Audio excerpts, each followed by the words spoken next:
Good morning विद्यार्थी मित्रों।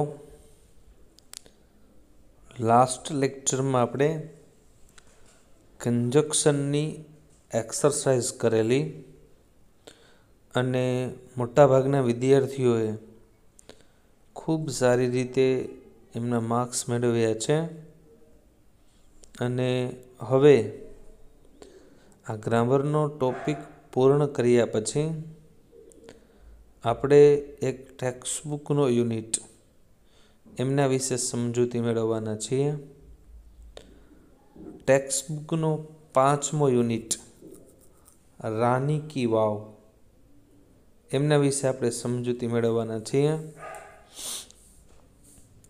આપણે આપણો ભારત દેશ જે છે એ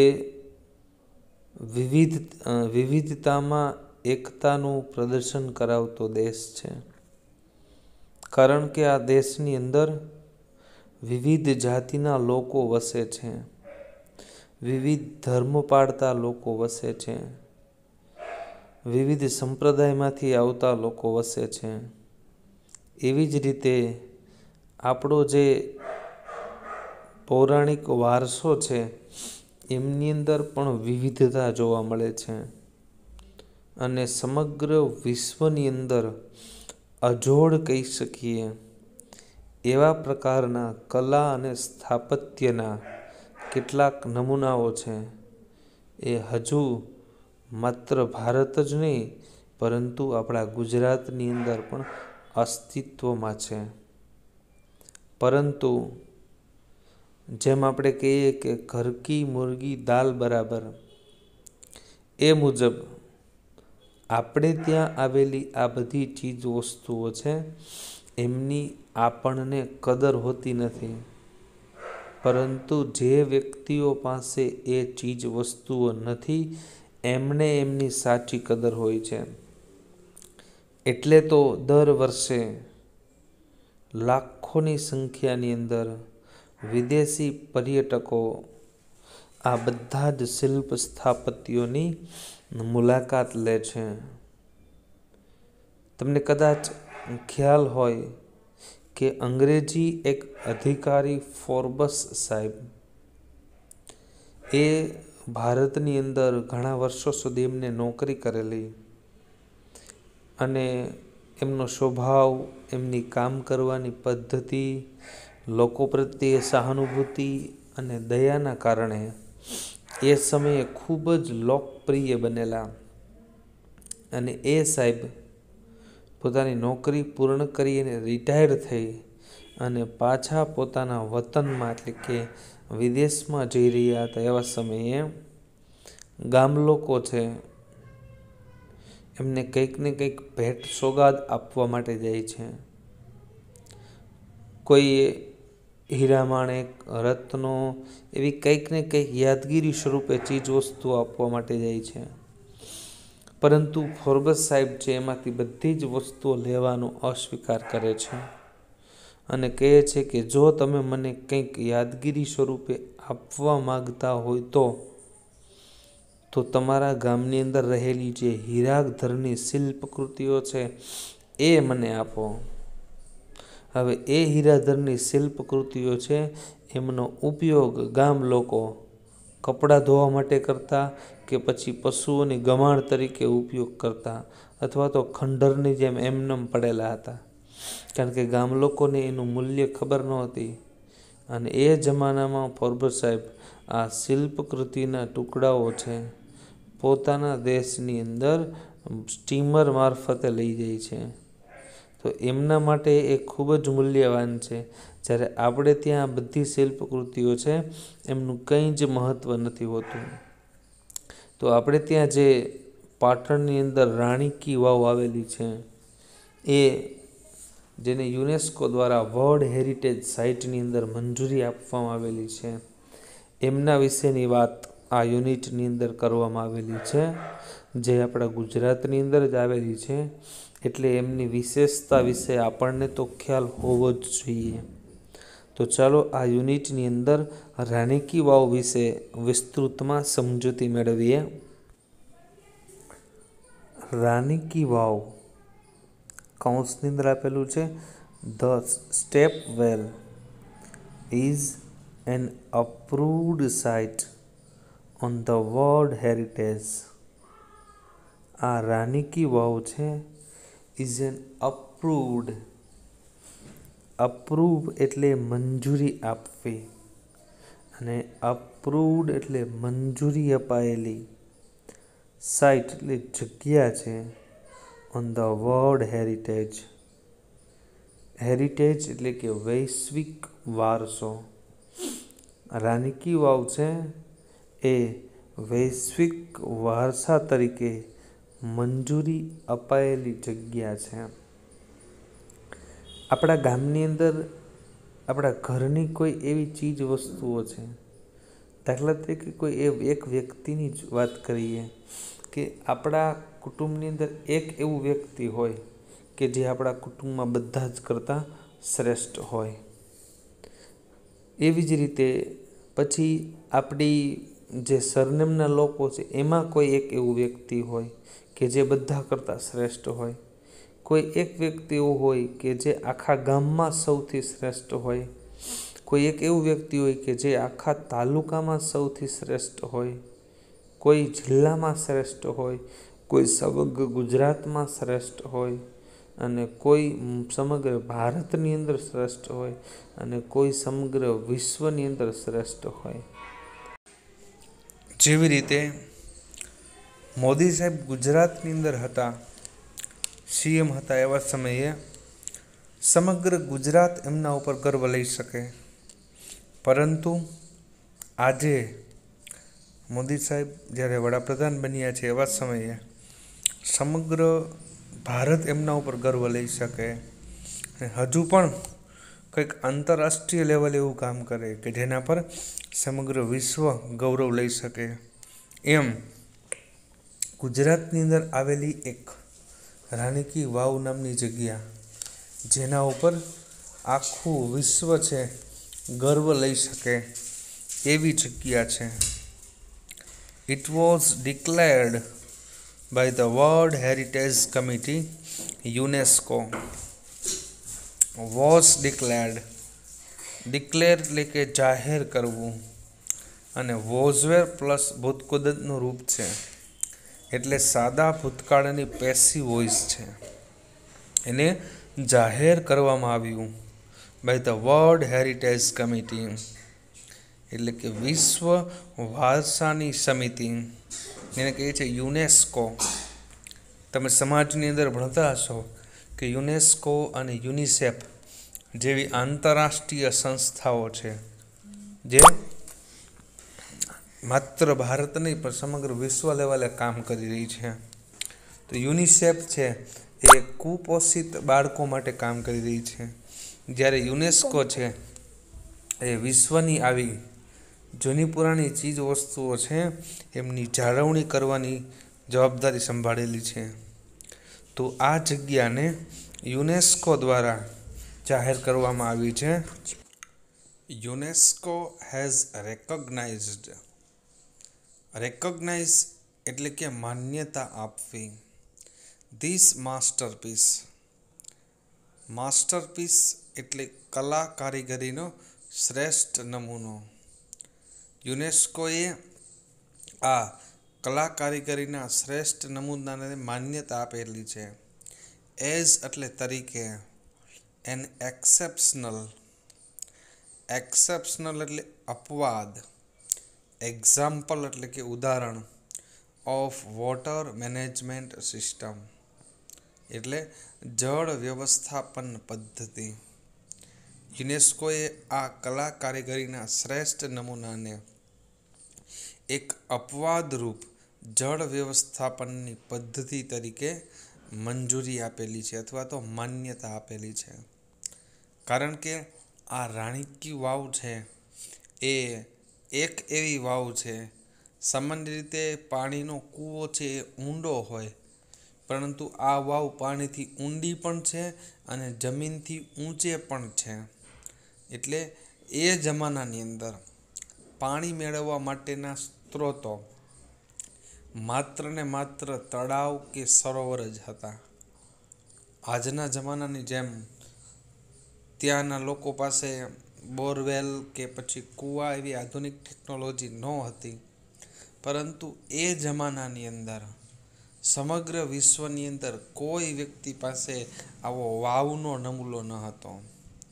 વાવ છે એ પગથિયાવાળું ઊંડું બનાવેલો એક કૂવો છે, જેની અંદર એકી સાથે ઝાઝા વ્યક્તિઓ ઉતરી અને પાણી લઈ શકે એવી કલા કારીગરીનો શ્રેષ્ઠ નમૂનો છે. It is a wonderful sample. આ એક અદ્ભુત નમૂનો છે ઓફ ટેકનોલોજીકલ ડેવલપમેન્ટ. ટેકનોલોજીકલ એટલે તંત્ર જ્ઞાનને લગતું, અને ડેવલપમેન્ટ એટલે વિકાસ. એ તંત્રજ્ઞાનના વિકાસના નમૂનાનું અદ્ભુત ઉદાહરણ છે. ફોર યુટિલાઇઝિંગ. ટુ યુટિલાઇઝ એટલે કે ઉપયોગ કરવો.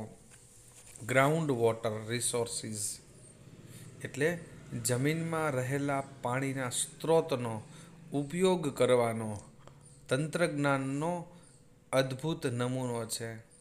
ઇન અ સિંગલ સ્ટ્રક્ચર એટલે કે એક જ બાંધકામની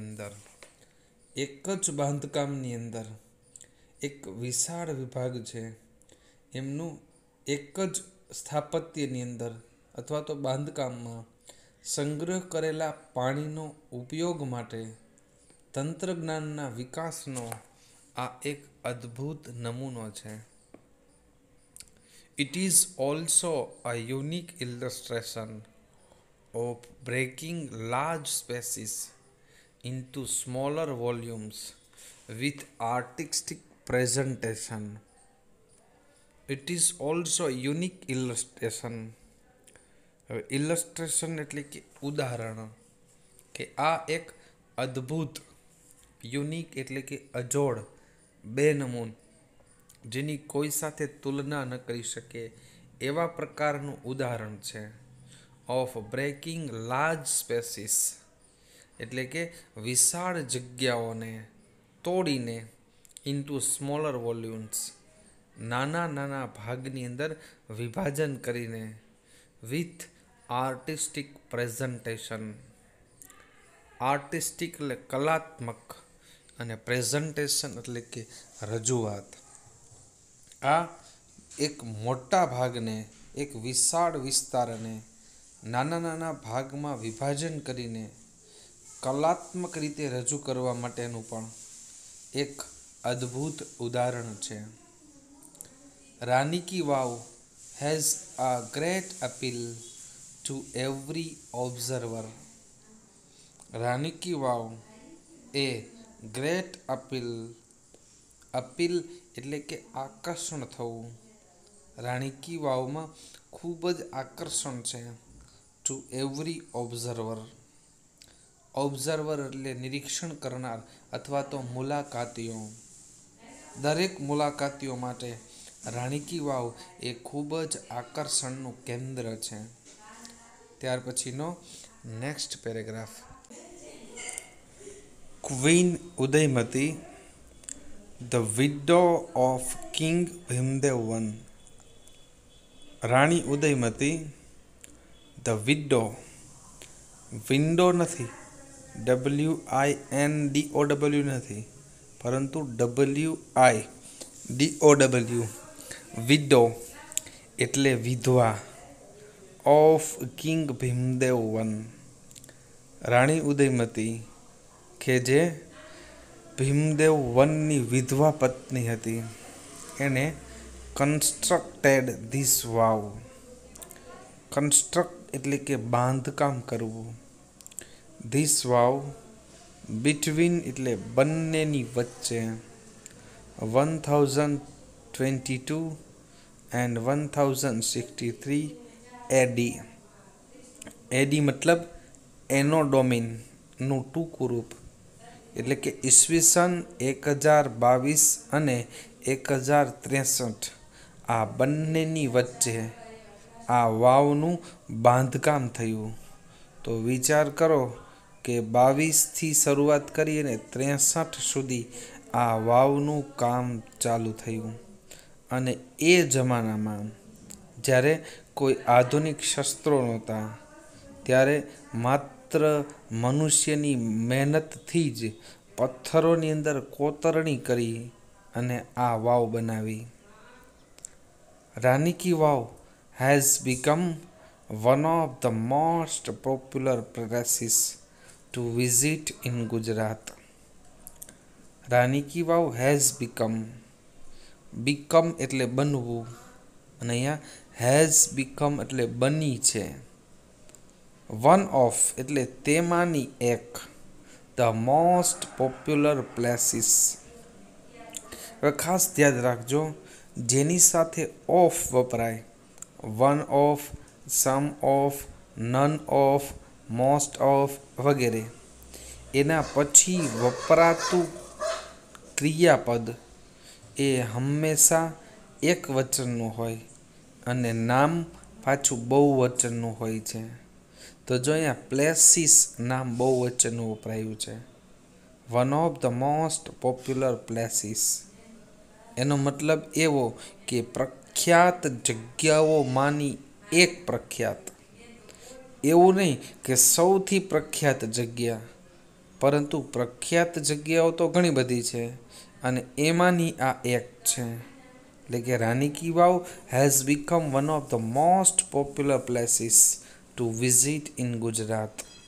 ગુજરાતની અંદર મુલાકાત લેવા માટે રાની કી વાવ એ પ્રખ્યાત જગ્યાઓમાંની એક જગ્યા બની છે. મતલબ કે રાની કી વાવ સૌથી પ્રખ્યાત નથી, પરંતુ ઘણી બધી પ્રખ્યાત જગ્યાઓ છે અને એમાંની રાની કી વાવ એક છે. King Bhimdev I belonged to the Solanki dynasty of Anhilwad, Patan. King Bhimdev I belonged to એટલે ને લગતું હોવું અથવા માંથી હોવું, ટુ ધ સોલંકી ડિનેસ્ટી. ડિનેસ્ટી એટલે વંશ, of Anhilwad, Patan. King Bhimdev I એ અણહિલવાડ પાટણના સોલંકી વંશના રાજા હતા. આ તો તમે સમાજની અંદર પણ શીખ્યા હશો કે સોલંકી વંશને, ચાલુક્ય વંશને, મૌર્ય વંશને, એમાં આ સોલંકી વંશ હતા, એમના રાજા હતા. આફ્ટર હિઝ ડેથ, તેના મૃત્યુ પછી, Udayamati took up the project.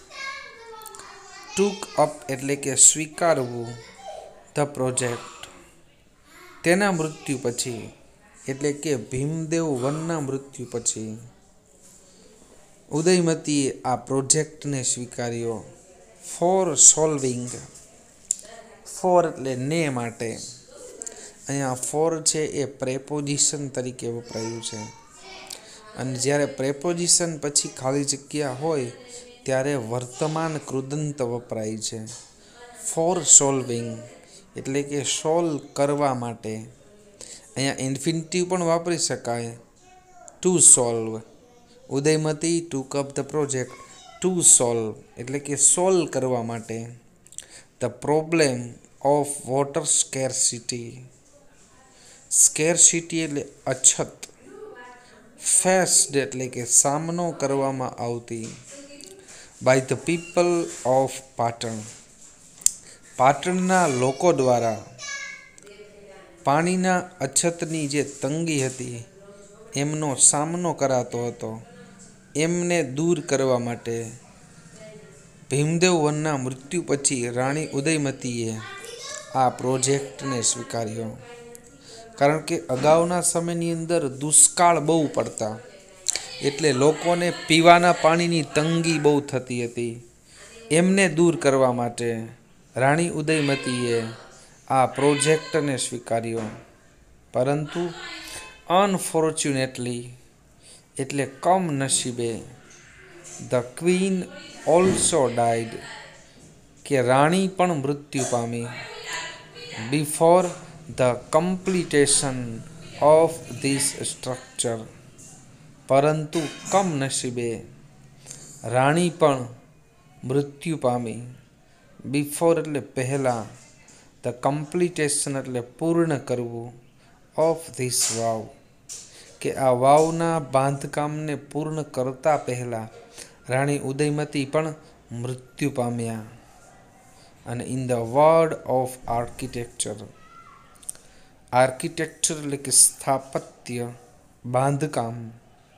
બાંધકામ અથવા તો સ્થાપત્યની દુનિયામાં હર બ્યુટીફુલ આઈડિયા, તેણીનો આ સુંદર વિચાર હેઝ રિસીવ્ડ, રિસીવ એટલે કે મેળવવું અથવા તો પ્રાપ્ત કર્યું છે, ઇમેન્સ અપ્રિશિએશન્સ, ઇમેન્સ એટલે કે ખૂબ જ, અને અપ્રિશિએશન એટલે વખાણ અથવા તો પ્રશંસા, કે સ્થાપત્યની દુનિયામાં તેમની આ એક કલ્પના હતી, એમનો આ વિચાર હતો, એમને ખૂબ જ વખાણ પ્રાપ્ત થયા.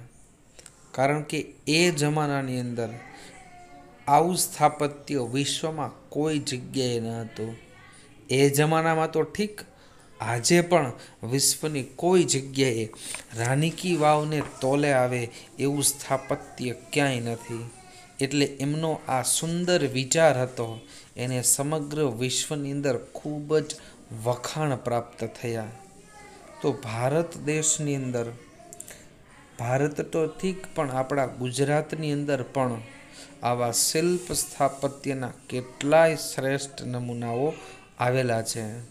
અને આપણે બધાએ ભારતના એક નાગરિક તરીકે આ બેનમૂન જે આપણો વારસો છે એમની જાળવણી કરવાની આપણી જવાબદારી છે, જેથી કરીને આવનારી પેઢી છે એ આ શિલ્પ સ્થાપત્યોને જોઈ શકે.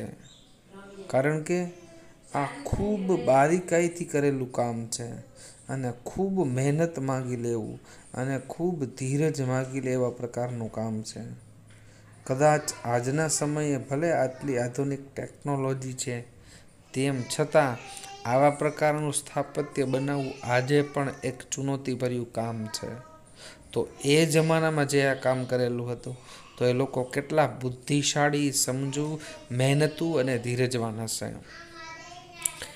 આજે આપણે અહીંયા સુધી રાખીએ છીએ, પરંતુ તમારે હોમવર્કની અંદર આજે આપણે આ જે 2 પેરેગ્રાફ શીખ્યા છીએ, એ 2 પેરેગ્રાફની અંદર તમારે નવનીતની અંદર જે તમારા પેરેગ્રાફ આપેલા છે એમની અંદરથી આ 2 પેરેગ્રાફ, પરંતુ નવનીતની અંદર તમને આ 3 પેરેગ્રાફ આપેલા છે. પહેલા પેરેગ્રાફની અંદર 2 પ્રશ્ન, બીજા પેરેગ્રાફમાં 2 પ્રશ્ન અને ત્રીજો પેરેગ્રાફ છે એની અંદર 4 પ્રશ્ન આપેલા છે. એટલે તમારે કુલ 8 પ્રશ્નો થશે. આ 8 પ્રશ્નોને એક વખત સારા અક્ષરે તમારી બુકની અંદર લખવાના છે અને સાથે સાથે પાકા પણ કરવાના છે. એને ફરીથી જ્યારે પાછા પ્રશ્નોની સમજૂતી મેળવીશું ત્યારે તમારે બીજી વખત પાકા થઈ જશે, પરંતુ લખવાના ફરજિયાત છે, એમાં કોઈ આળસ કરતા નહીં. બરોબર છે? આવતીકાલે જ્યારે ફરીથી મળીશું ત્યારે હજુ પછીના જે ત્યાર પછીના બીજા સ્પેલિંગ છે એ પણ તમારે તૈયાર કરવાના છે. સાથે સાથે આ 8 એક વાક્યના પ્રશ્નો પણ તૈયાર કરવાના છે. અને આવતીકાલે પાછી તમારે એમની ટેસ્ટ હશે. બરોબર છે? તો એમને વ્યવસ્થિત પાકા કરજો. અને બધા જ વિદ્યાર્થીઓને ખાસ ફરીથી એક યાદ અપાવવાનું એ કે તમે જ્યારે મને માર્ક્સ મોકલાવો છો એવા સમયે સૌપ્રથમ તમારું નામ લખવાનું છે અને પછી માર્ક્સ મોકલાવા, જેથી કરી મને ખ્યાલ આવે કે આ કયા વિદ્યાર્થીના માર્ક્સ છે. કારણ કે મારી પાસે બધાના નંબર સેવ હોતા નથી. બરોબર છે? તો ફરીથી આવતીકાલે મળીશું. ત્યાં સુધી બાય બાય.